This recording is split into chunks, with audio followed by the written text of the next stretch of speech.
¿qué tal? ¿Cómo estás? Gracias por acompañarnos. Esta es una emisión especial de Días Buenos para hablar un poquito sobre la situación de la política, la situación de la economía, la situación social de la República Argentina. ¿Por qué no también hablar del mundo? Y vamos a hacerlo con uno de los más importantes dirigentes políticos de la actualidad.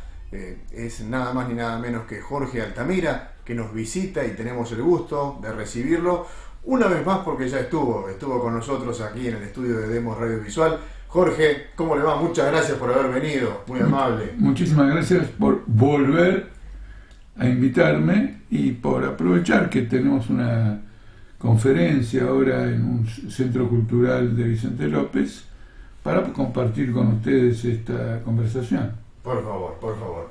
Bien, bueno, uno de los más importantes dirigentes, ¿no? Del Partido Obrero, fundador del Partido Obrero, ¿no? Así es. Primero era Política Obrera. Política Obrera, que era el nombre de la publicación. De la publicación. Claro, porque un grupo al iniciar éramos todos muy jóvenes. No nos íbamos a declarar un partido. En ese sentido, fíjese qué interesante, ¿no? Es una reflexión que viene al caso. Nosotros ya teníamos un concepto de lo que era un partido. Sí. Por un lado tiene que tener un programa. En segundo lugar tiene que tener un vínculo con la clase trabajadora. Ser un factor de organización. Cuando reúne esas características, es un partido y si es posible, esto es muy importante, que pueda demostrar que ha pasado la prueba de hechos importantes. De hechos nacionales, sí, importantes.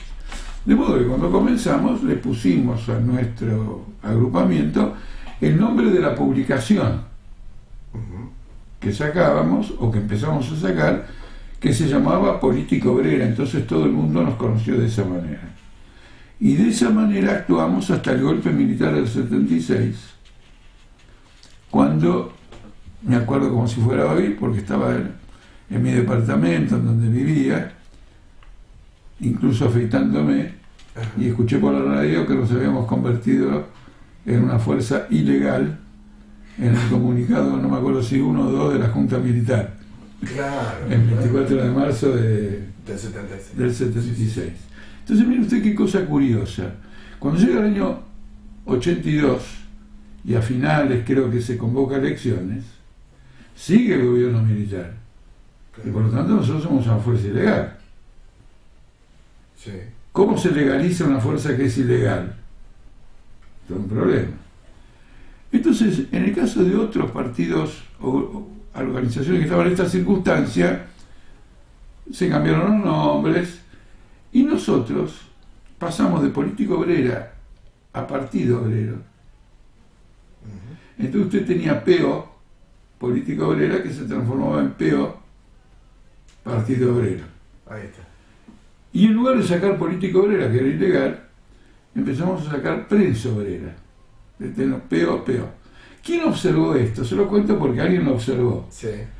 El que lo observó fue el corresponsal de la Folia de San Pablo en Buenos Aires, que al comentar que éramos un partido que nos habíamos legalizado, dijo, bueno, estos son los ilegales que han mantenido su nombre. Y acá hay una curiosidad, que es el afán por la identidad política. Es decir, nosotros siempre decimos de dónde venimos y qué cosas atravesamos. Y haber atravesado, peleando la dictadura militar, justificaba holgadamente que nos convirtiéramos en un partido político, que mereciéramos el nombre de partido. Porque estuvimos 8 años sacando nuestro periódico en la clandestinidad, con compañeros desaparecidos, compañeros que fueron secuestrados y que luego logramos que aparezcan luego de muchos días de tortura. Entonces quiere decir que éramos una organización real porque sus miembros estaban dispuestos a atravesar no ya las dificultades, porque la dictadura no era una dificultad, era una catástrofe, en pos de un programa, en pos de un ideal, en pos de un objetivo. Muy bien. Eso es un poco brevemente lo que nos ocurrió. Perfecto. También nos acompaña el licenciado Pablo Urrutia, licenciado en Ciencia Política. Gracias, Pablo. Por favor, muchas gracias a ustedes.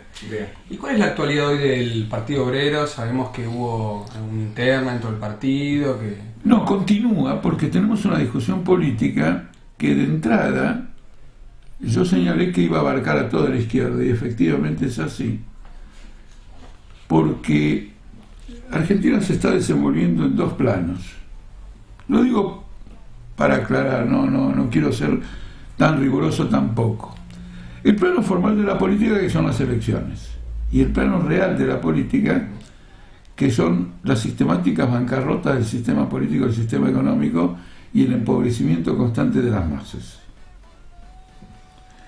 Entonces, en un partido que se pretende revolucionario, la lectura política tiene que tener en cuenta este factor de fondo y no lo que pasa a ser una ficción electoral o una ficción constitucional.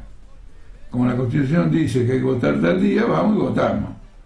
Ahora, Sí. votamos cagados de hambre, con luchas, con rebeliones populares como Chubut, etc.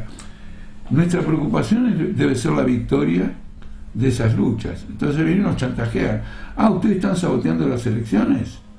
No, los que están saboteando las elecciones son ustedes, le decimos a los adversarios, porque los que están provocando esta bancarrota económica, llevaba al pueblo una rebelión, huelgas, paros, bloqueos de rutas, etcétera, etcétera, es el sistema imperante. Y entonces pinchamos la ficción constitucional y decimos, este es el eje político. En la izquierda se ha ido adueñando la ficción constitucional. Lo más importante es qué metemos en el Congreso. Y eso no nos lleva a ningún lado y tiene que llevar a la desintegración de la izquierda, y efectivamente la está llevando. De alguna manera, porque, por ejemplo, la posición contraria a esta que yo expongo dirigió la política de nuestra juventud universitaria, y después de 10 años nuestros adversarios nos han derrotado. Justo ahora que nosotros advertimos esta contradicción, estos problemas. Nuestra política para la universidad era otra. Ojo, a ver, no estamos, como se dice, haciendo leña de un árbol caído. Este es un debate que ya viene.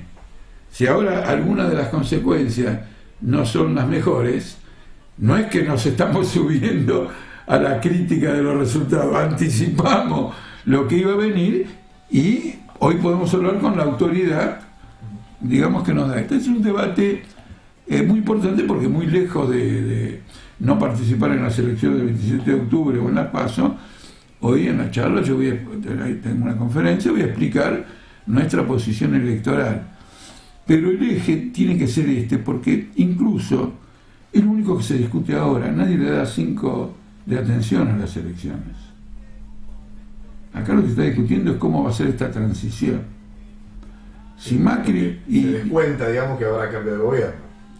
Claro, pero cuidado con eso de que cambie el gobierno, porque es en este momento, no después, que se están colocando las piezas de lo que va a pasar después. Ajá. ¿Me entiendes? Por ejemplo, hoy leo en el diario que hay inquietud en la fila, llamémoslo albertismo, no me acuerdo cómo lo decía el diario o el kirchnerismo, porque hay uno de los economistas que está conversando con fondos internacionales. Obviamente, esos fondos internacionales están buscando mover las piezas dentro del partido o la corriente que se supone que va a ganar para poner sus fichas.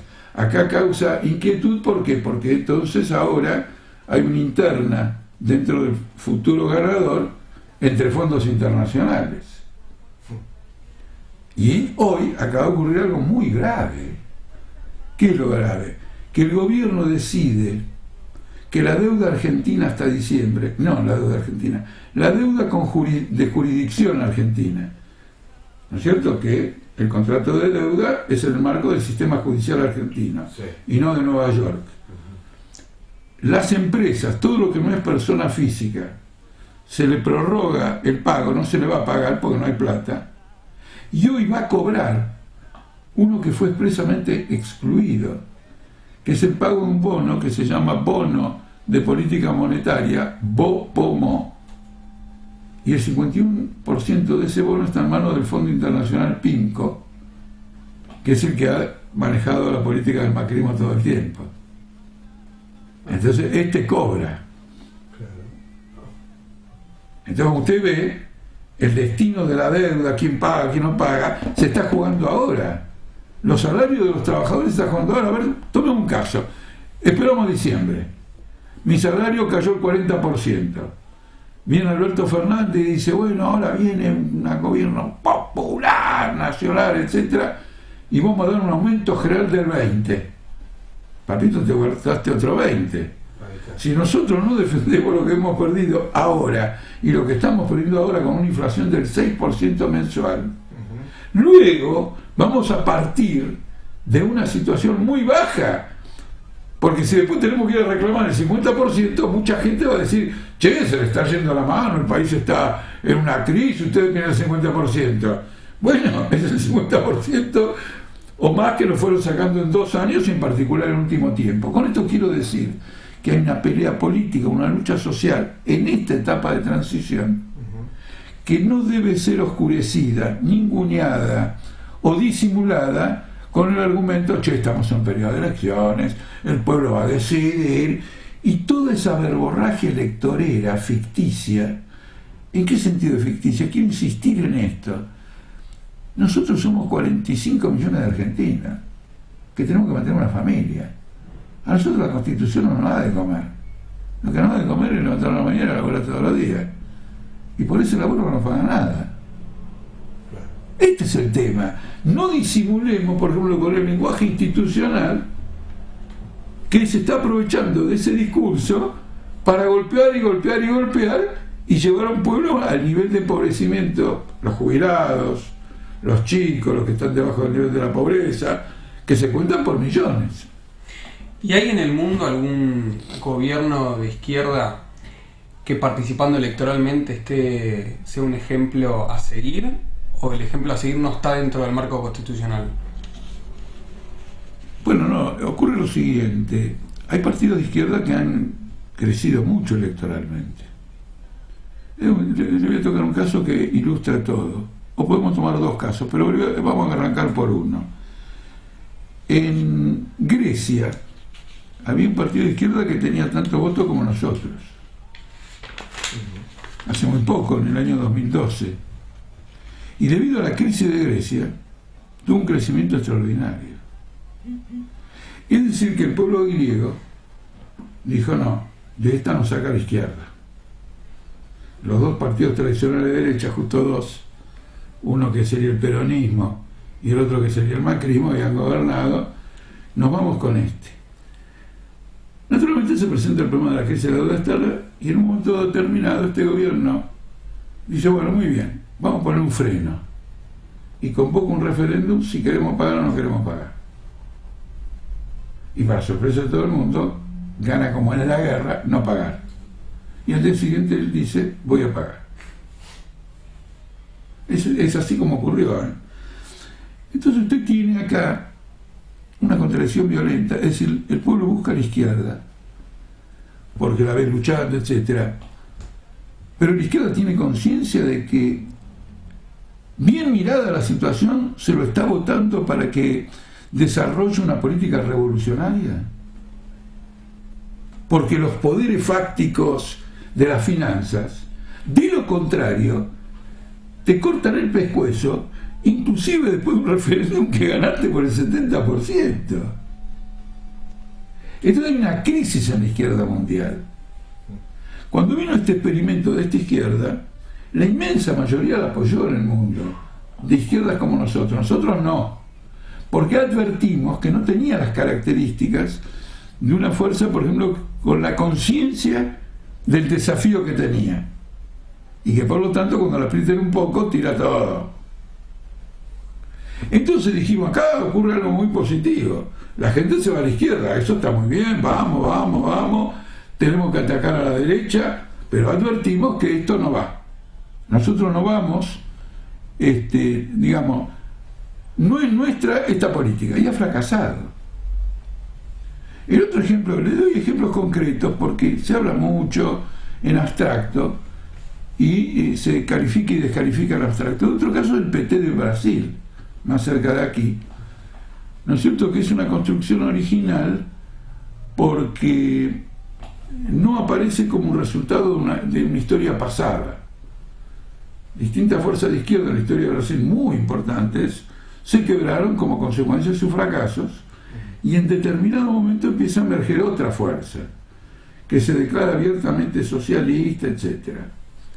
Y bajo la presión de las distintas clases sociales, en ese partido se produce una diferenciación. Es decir, algunos sectores que dicen, mira, casi un poquito no transamos, no llegamos nunca. Y llegaron. Gobernaron, no exactamente para los intereses del pueblo, sino al revés, y al final lo voltearon. Y lo voltearon sin resistir. Porque Dilma Rousseff, que ya hacía una política de ajuste, había lo que llamaríamos macristas brasileños en su gabinete, fue volteada por un golpe. Yo en particular insistí mucho que era un golpe, y que era un golpe de Estado. Hice muchos análisis, pero hace 48 horas el expresidente Temer dijo sí, la derrocamos organizando un golpe de Estado.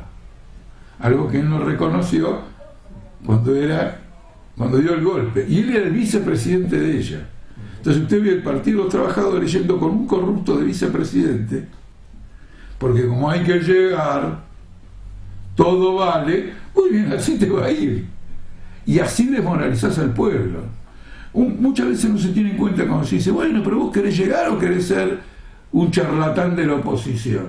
Tenés cuidado porque depende de cómo llegues, vas a gobernar de una manera que puede terminar provocando una desmoralización popular, porque tanta energía del pueblo por conseguir que haya una izquierda gobernando, si esa izquierda después resulta que traiciona los intereses populares y todavía más, la derrota a la derecha y no resiste el golpe de Estado de la derecha, como ocurrió en Brasil, los trabajadores dicen, ¿y ahora? Porque antes estaban en todo esto, y nosotros dijimos no, la izquierda. ¿Y ahora? Entonces hay una crisis, con relación a tu pregunta, hay una crisis política en la izquierda. Por ejemplo, no sé si me extiendo mucho, o ustedes quieren, porque ahora va a ocurrir otro tema con la izquierda, que es la posibilidad de que el Partido Laborista llegue al gobierno en Gran Bretaña. Claro. Y aunque el Partido Laborista ya demostró en el pasado que no pasa nada, en el Partido Laborista británico se produjo una circunstancia especial. Creyendo que se iba a profundizar su condición de partido moderado, abrieron los padrones para afiliar. Creyendo, bueno, la gente viene, entró en un partido bien, y ingresó una cantidad fantástica de la juventud, de jóvenes. Entonces, a la primera elección interna dentro del partido, llegó a la dirección del partido el ala izquierda del partido, encabezada por un diputado que hace 25 años es un solitario dentro del Partido Laborista. Y ahora está con esta situación. Por toda la conducta política, por toda la apreciación que él tiene de la crisis esta del Brexit, uno puede apostar a ganador de que fracasa. Porque es muy claro que obra confundido y fundamentalmente bajo la presión de la derecha, bajo la presión de la monarquía, bajo la presión del capital financiero instalado en el mercado de Londres. La City de Londres es el centro internacional del capital financiero. Entonces, todos estos problemas que repercuten en nosotros, el Partido Obrero, hemos tenido la ventaja de entenderlos a medida que se van desarrollando y abrir una polémica. Y ahora estamos en una crisis política de posiciones que es muy interesante, porque nosotros que construimos una tendencia en el Partido Obrero somos acogidos en las fábricas, ustedes mismos ahora en esta radio, en este canal, y en general en los canales, como una fuerza activa. Con lo cual hemos logrado que prenda la comprensión de la discusión política a nivel más general. El otro día me pasó una cosa curiosa porque se me acerca el cordón de la vereda donde yo estaba esperando un colectivo, un taxi, sí, y me dice: hola, Altamira. Algo que es frecuente o relativamente frecuente porque soy un poquito conocido. Si alguien me ve, me dice hola y nada más. No estaba con guardaespaldas. No, estaba esperando el colectivo 55. No notable lo que me dijo después. Y además adhiero a tu tendencia.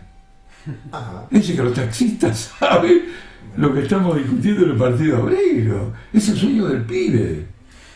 Claro. Que el pueblo de uno no ya escucha lo que dice el partido de uno, sino que más o menos se comprometa con lo que está discutiendo adentro. Eso me pareció maravilloso. Jorge, que recién que tocamos un poco la política internacional, me gustaría preguntarle si está siguiendo las elecciones de Estados Unidos y particularmente si hay algún candidato que le entusiasme, como tal vez lo entusiasme un poco el candidato laborista. No, estas perspectivas yo no las veo que tengan un futuro, pero naturalmente nadie puede impedir en el corazoncito que si está a la derecha y está a la izquierda, o la diga que agarre a la izquierda lúcidamente, sin ningún tipo de engaño. En Estados Unidos se está desarrollando una experiencia inédita, porque en Estados Unidos la palabra socialismo es como acá, por ejemplo, la palabra violador. Pero causa, ¿no? No, históricamente, sí. No, porque es un país muy represivo. Será constitucional, una democracia regular, pero ha matado presidentes a rolete. Es decir, en lugar de que un golpe militar, viene un tipo y te dispara, como a Kennedy, como a Lincoln, como otros presidentes, que ahora, digamos, no voy a empezar a mencionarlos, y además es un país violento, eso ustedes lo vieron y todo lo demás. Entonces esta juventud dice, vamos a decir la palabra prohibida, y las encuestas demuestran una tendencia al socialismo. ¿Qué significa ese socialismo? No lo sabemos, lo vamos a ir viendo en el curso de los acontecimientos. Pero es un dato político. Es un dato político porque es una reacción al gobierno de Trump. Al mismo tiempo hay candidatos que están en el Partido Demócrata, que se dicen de izquierda. Si están en el Partido Demócrata, bueno, el Partido Demócrata ya gobernó Estados Unidos 2000 veces, no va a pasar nada. Pero cuando hay una interna, los afiliados tienden a votar a este de la izquierda más que al otro de la derecha. Por ejemplo, según todas las encuestas, esto no es una opinión mía, si en lugar de Hillary Clinton el Partido Demócrata hubiera ido con Bernie Sanders, que es un independiente que entró al Partido Demócrata para poder ser candidato, pero que es un izquierdista, al menos formalmente, Bernie Sanders le ganaba a Trump. Allí donde no podía ganarle Hillary Clinton, sí podía, porque para los trabajadores y los sectores populares que votaron a Trump, Bernie Sanders era más atractivo que Hillary Clinton. Yo recuerdo una vez en New York Times esta conversación que me pareció muy clara. Un obrero de una fábrica dice: ¿usted quién va a votar? A Bernie Sanders. Bueno, pero a lo mejor Hillary Clinton lo desplaza a Bernie Sanders por el mismo partido. El partido no cambia, es el Partido Demócrata. ¿A quién votaría? A Donald Trump. Es decir, si no es Bernie Sanders, me paso al otro partido político por la demagogia populista de Trump. Pero entre la demagogia populista de Trump y los planteos reformistas de Bernie Sanders, no, yo voy con los planteos reformistas de Bernie Sanders, decía él. Como plan B, iría Trump. Entonces, ustedes ven cómo ha madurado el tema de la crisis. Ahora hay una huelga muy importante de la General Motors, que es un sector obrero diezmado por la crisis. Pero los diarios norteamericanos señalan que hay que ver esta huelga en la huella de las huelgas últimas. Es en particular de las grandes huelgas docentes en Estados Unidos. El hecho de que un diario norteamericano diga, acá hay una cadena, no es que hoy hay una huelga en General Motors y bueno, no va a cambiar el mundo porque hay una huelga en General Motors. Ahora, otra cosa es si es una tendencia creciente de sectores populares de los Estados Unidos, docentes, esto y lo otro, a ir a la huelga y enfrentar, porque indica que en algún momento eso va a ser general, no de la General Motors. Bueno, podría entrar en huelga ahora la Fiat para acompañar a la General Motors, pero aún así son fenómenos, digamos, todavía aislados, pero no dejan de ser una tendencia, y sería muy interesante una agudización de la lucha social en Estados Unidos. Sería maravilloso. Y claro, una situación distinta, aunque pasaron 15 años, quizás es poco o es mucho, depende, ¿no? Pero el desafío del nuevo gobierno será con un contexto internacional distinto, ¿no? Diferente. El de Alberto Fernández. Sí. Bueno, suponemos que va a ganar él. Claro. Es déjeme decirlo, es una elección curiosa, porque por un lado uno ya sabe cuál es el resultado, y entonces uno diría, bueno, tranqui, veamos al Barcelona con Real Madrid, total, no estamos, ¿quién pone 4-1, 5-1 a favor de este candidato contra el otro? Y al mismo tiempo hay una tensión que raja las paredes. Por ejemplo, ahora el gobierno le manda al Congreso formalmente un plan para negociar la deuda, pero ese plan es el de Macri. Ahora, si Alberto Fernández lo rechaza, el FMI y los acreedores dicen, ya está, este tipo nos quiere cagar, le damos como en la guerra. Alberto Fernández entonces no dice nada, entonces, deja avanzar el plan del otro. La clase dirigente de la Argentina está perdida, porque no es que tenemos una deuda externa impagable, la nación no tolera más ajustes. Si vos querés pagar de nuevo como hicieron otro antes, a costa del pueblo, vos vas a tener un levantamiento popular, como en Chubut. Porque también hay que considerar el cuerpo social.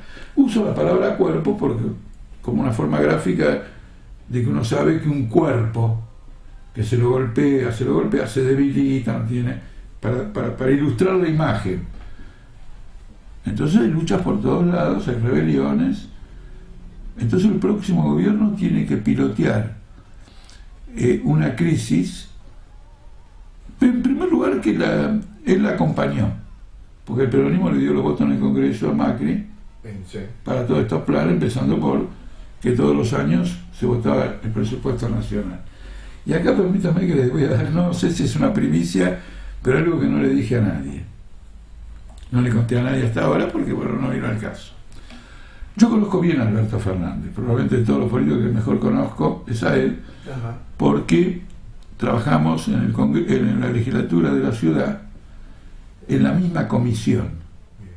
Entonces, fuera de los debates dentro del recinto, nos veíamos 2 o 3 veces por semana por todos los problemas, legislación del trabajo, quiere decir 4 años con 2 o 3 diputados con los que todos los días está lidiando.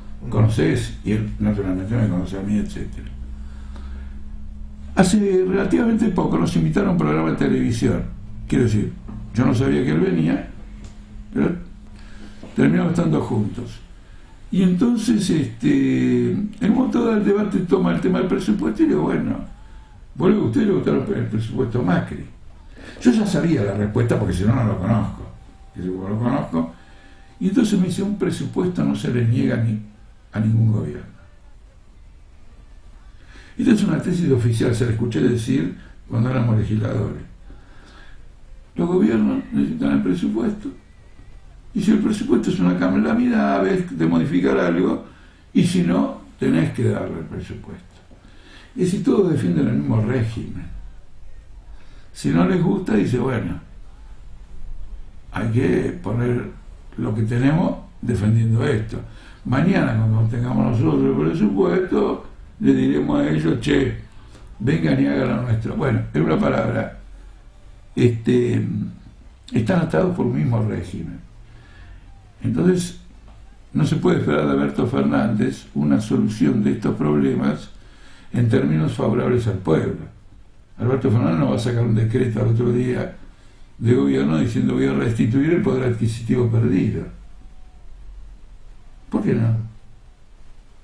¿Por qué no vas a restituir el poder adquisitivo perdido? Se ha caído una barbaridad. Hay que restituirlo. No, pero el Fondo Internacional, qué falta de realismo. Bueno, ese es el lenguaje de siempre. O las tarifas, ¿no? Por ejemplo, de los servicios, ¿no? Claro, sí, o el de las tarifas, donde veo que hay una cierta confusión porque ellos defienden muy fuertemente los intereses petroleros de Vaca Muerta, veo que permanentemente, y al mismo tiempo dicen que quieren desdolarizar la tarifa. Bueno, si me decís cómo juntar los dos, de apoyar Vaca Muerta y desdolarizar la tarifa, te ganas un viaje a las cataratas. Y a propósito de Vaca Muerta, que nos pone también en un debate sobre el fracking y las consecuencias ecológicas. Hoy hubo marchas en todo el mundo por el pedido de políticas públicas que de alguna manera retrasen los efectos del cambio climático. Y quería juntarla con otra pregunta que quería hacer aprovechando que no nos queda mucho tiempo.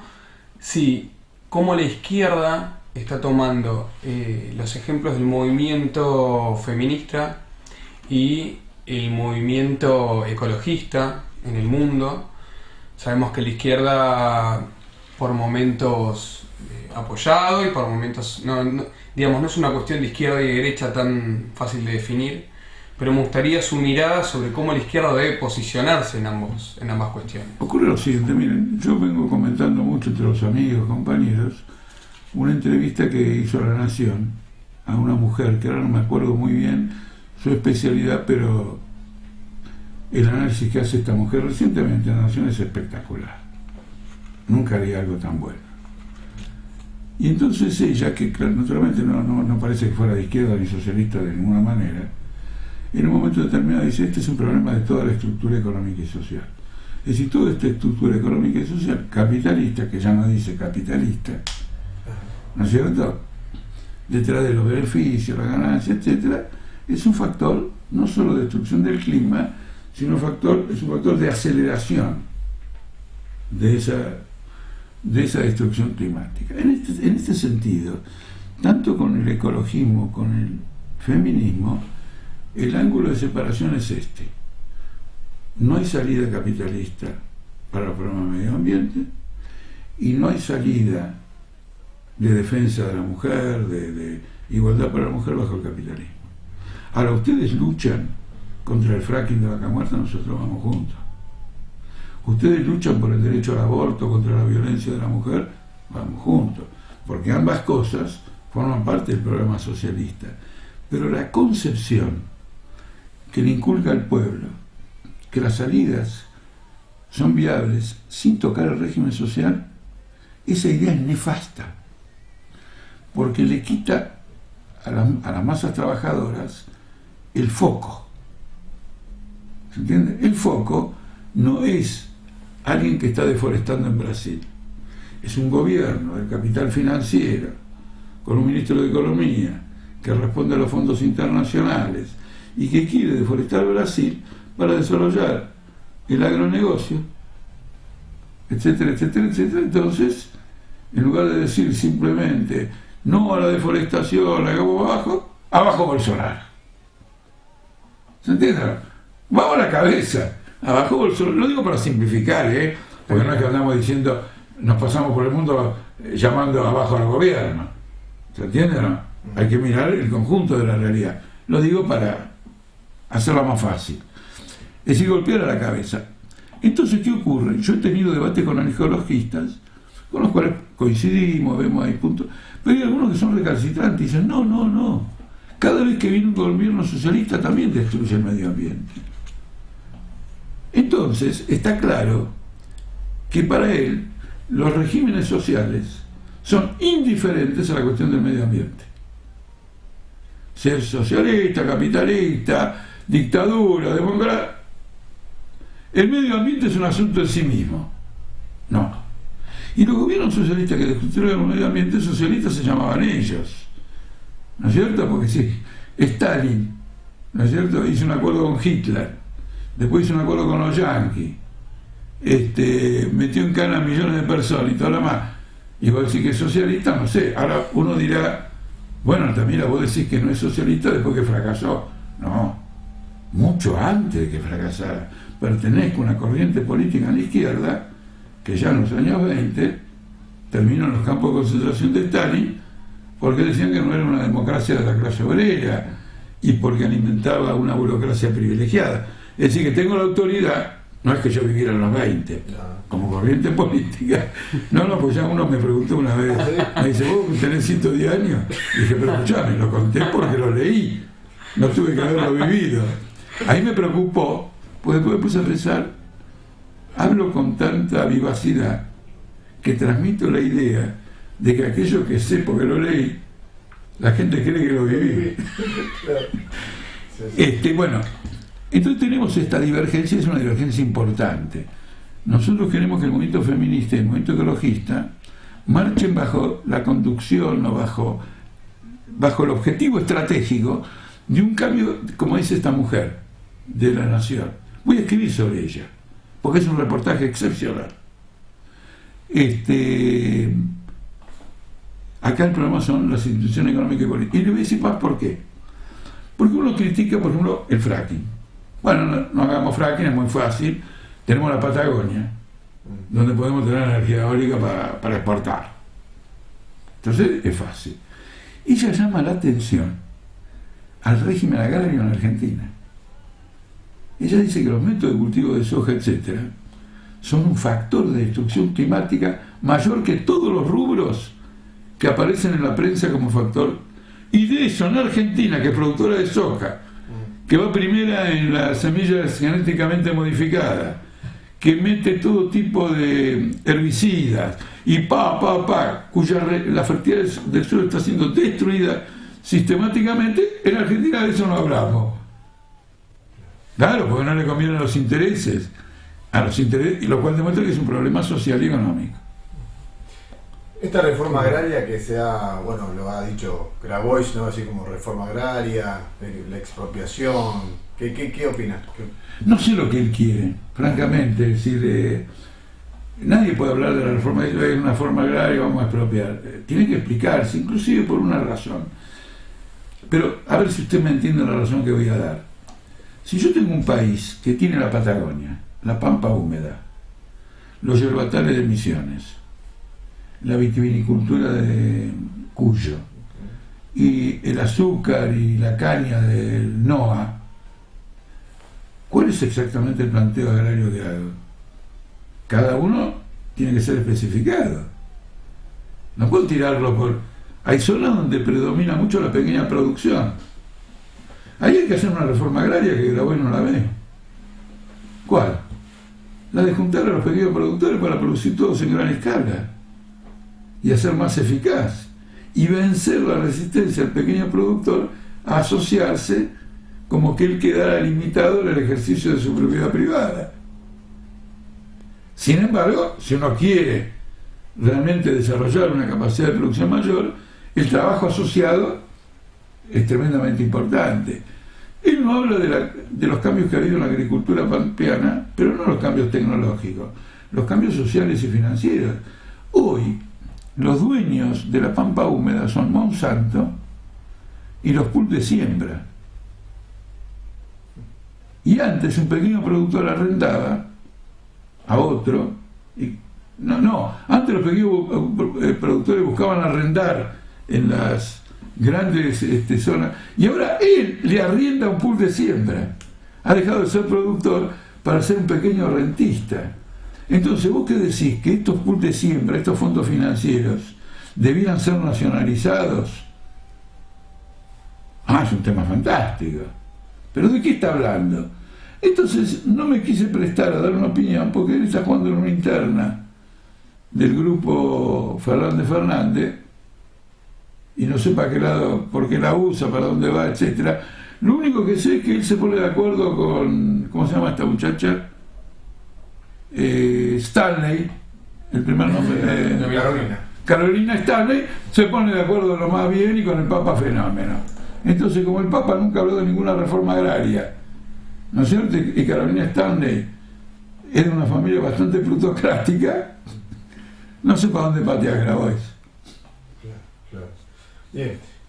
Bueno, seguiríamos hablando. Bueno, no sé, ¿alguna pregunta más? Quiero hacerle como una última. Siempre tengo en el tintero, sí. pero bueno, si queda tiempo, me gustaría preguntarle sobre, a nivel regional, vimos como una especie de ola conservadora, de avance tal vez de las iglesias en el espacio público. A nivel regional, ¿cree que eso puede llegar a cambiar? Sabiendo siempre que estamos dentro de un abanico que tal vez no nos lleva al terreno deseado que planteabas hace unos momentos, pero esta ola conservadora puede llegar a... Bueno, por lo pronto ya fracasa con Macri. La apuesta con Macri era muy fuerte. ¿Por qué? Porque a diferencia de Bolsonaro, que es un improvisado que estuvo 40 años o 30 y pico en el Congreso él solo, y de golpe... Lo de Macri era un armado político más amplio, gobernó 2 mandatos, la ciudad de Buenos Aires, etc. Y esto fracasó. Y lo de Bolsonaro ya tiene pinta de fracasar de antes porque un tiro al aire, un francotirador, con homofobia, improperios y todo lo demás, crea una cierta consternación. Que Trump se dio cuenta de esto lo prueba que echó al asesor de seguridad nacional, Bolton, el hombre que en el gabinete de Trump encabezaba la línea dura a favor de esta ola conservadora y partidario de invadir Venezuela o resolver la crisis de Venezuela con un ataque militar. Lo echó, y todos los diarios, no yo, los diarios dicen que lo echó, deben saber porque tienen corresponsales en la Casa Blanca, porque admite que fracasó todo. Inclusive, antes de este incidente del dron de Arabia Saudita, ya lo estaba diciendo para Irán. Entonces, el gobierno de Trump está en un impasse. Ya se acercan las elecciones de Estados Unidos, por lo tanto el impasse se va a agravar. Y en este momento hay grandes huelgas en Brasil. Entonces, el panorama que yo veo, de un modo general, y sin olvidar nunca un punto que hemos charlado, el debate en la izquierda sobre cómo encarar esta situación inédita, es que vamos a tener un derrumbe de la derecha. A renglón seguido del derrumbe de Lula, Maduro, el gobierno kirchnerista, etc. ¿Se entiende o no? Las dos opciones, en un lapso muy corto de tiempo, han sido incapaces de lidiar con toda esta crisis. Entonces acá hay una alternativa política un espacio de alternativa política que hay que desarrollar. Y ese espacio tiene que ser revolucionario, porque las estructuras sociales se están yendo abajo. Yo en las últimas conferencias que he dado me encontré hablando del desmoronamiento de la Argentina. Porque la rebelión popular en Chubut crece. ¿Ustedes se dan cuenta de lo que pasó? En Chubut lo eligieron a Arcioni hace 90 días. Y ya lo quieren voltear. Con De la Rúa lo habían elegido 2 años antes. 2 años no es suficiente para voltear a nadie porque tiene un mandato de 4. Pero este tiene 90 días. Ahora el 27 de octubre lo tienen que votar de nuevo porque ahora va con Alberto Fernández. Entonces, por ejemplo, usando un lenguaje que yo defiendo mucho en la izquierda, y el resto de la izquierda no sé si lo defiende, yo interpelo a los electores. Digo, macho, vos te equivocaste. Es decir, ahora hay que analizar qué te llevó a votar a Arcioni, ¿no es cierto? Y ahora tenemos que estamos todos en una rebelión popular contra Arcioni. Acá hay que barajar y dar de nuevo con la cabeza. El pueblo tiene que repensar todo. Yo estoy llamando a una interpelación dentro de las filas obreras para hacer un debate porque no dan pie con bola. Votan y enseguida están movilizándose. En este mismo momento nosotros estamos impulsando una huelga general en la Argentina por estos salarios, estas jubilaciones, etc. Que la van a protagonizar aquellos que incluso piensan votar a Alberto Fernández. Porque el tema ideológico y la necesidad social están caminando por, ¿cómo se dice?, líneas diferentes, pero al pueblo trabajador lo que lo tiene que impulsar es la necesidad social. La solución de los problemas sociales tiene que ser la ideología del trabajador, no el discurso de un candidato. Esta es la lucha política que tiene que librar la izquierda. ¿Y se dividirá el Partido Obrero entonces o no? Mira, uno no puede saber qué va a pasar con un partido, pero en todo caso, si se llega a dividir, seremos mayoría y recuperaremos nuestra organización. Por algo, ustedes me están externizando a mí como dirigente del Partido Obrero. Muy bien, muy bien. Bien, le agradecemos mucho, Jorge, por su tiempo, por su amabilidad, por su gentileza y por su talento.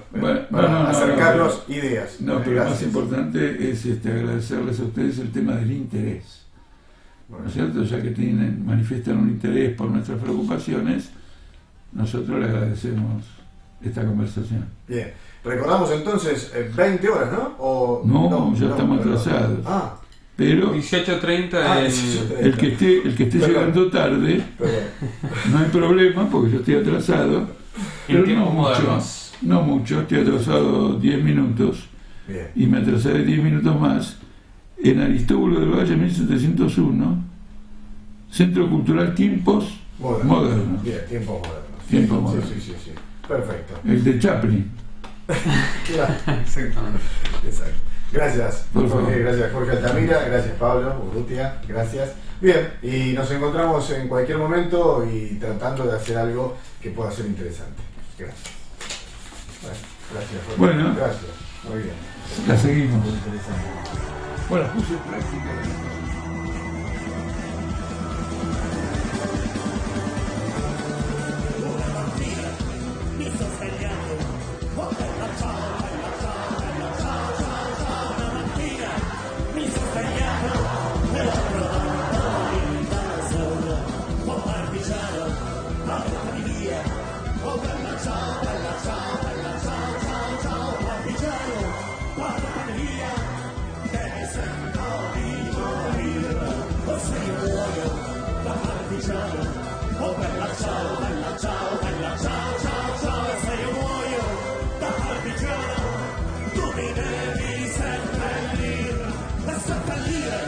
La simultánea, oh bella ciao, bella ciao.